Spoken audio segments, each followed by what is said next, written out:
Adjust the bed height to a comfortable working height. Fold the sling in half lengthways with the label on the inside of the folded sling. Position the leg and arm of the person to be lifted in preparation for them to be rolled onto their side. Place your hands on their hip and shoulder and roll the person towards you. Wrap the top side of the folded sling over the person and carefully tuck the lower side of the sling as far under the person as possible.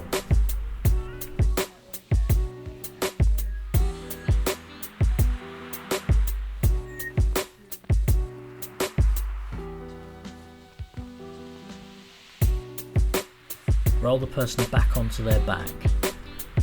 Reposition the person's arms and legs in preparation and roll them onto their opposite side.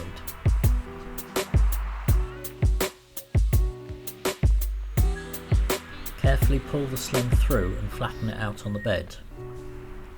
Roll the person back onto their back and check that they are positioned centrally on the sling.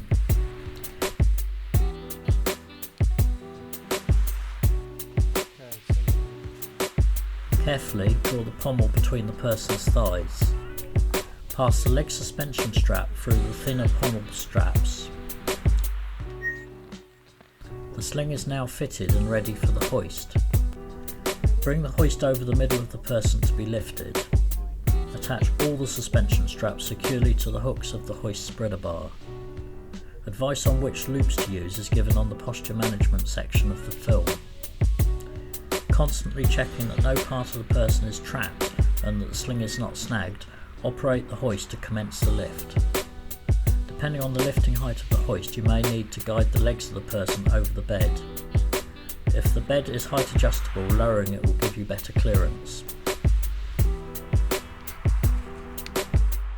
Guide the person onto the chair as you lower them, holding the front edge of the sling and pushing them as far back as possible.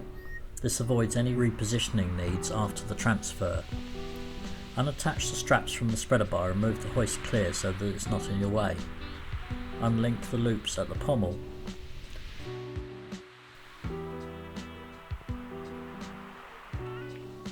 Fold the suspension straps and tuck them into the elasticated pockets on the side of the sling.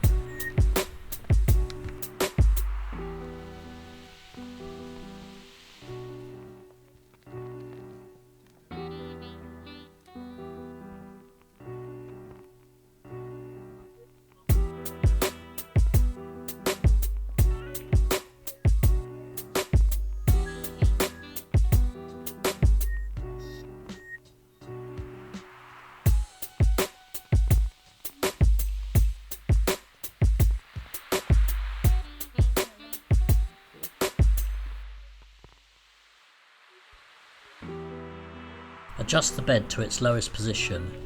Move the hoist to position the person so their bottom is halfway down the bed. You may need to guide their legs over the bed if the hoist doesn't lift high enough to clear them. As you lower the person, guide their lower legs down the bed so that they don't buckle underneath. Stop lowering when the sling straps are all slack and disattach them from the hoist spreader bar.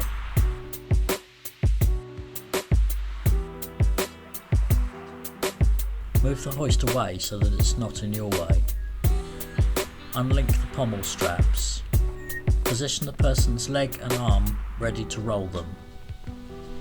Place your hands on their hip and shoulder and roll the person towards you. Tuck the sling carefully as far under them as possible. Roll the person back onto their back. Reposition the person's arm and leg in preparation and roll them onto their opposite side. Carefully pull the sling through and out from underneath them. Roll them back onto their back or their preferred position and make them comfortable.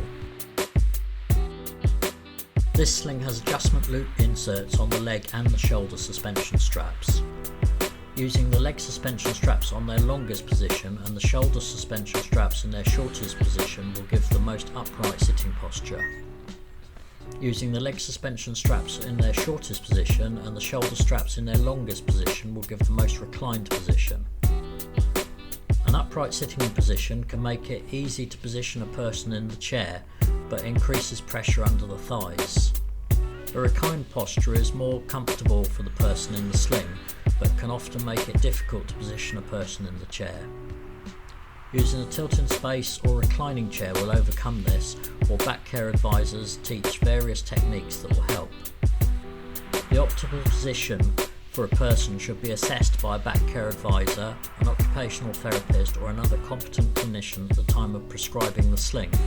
It is often then written into the sling user guide or the care plan.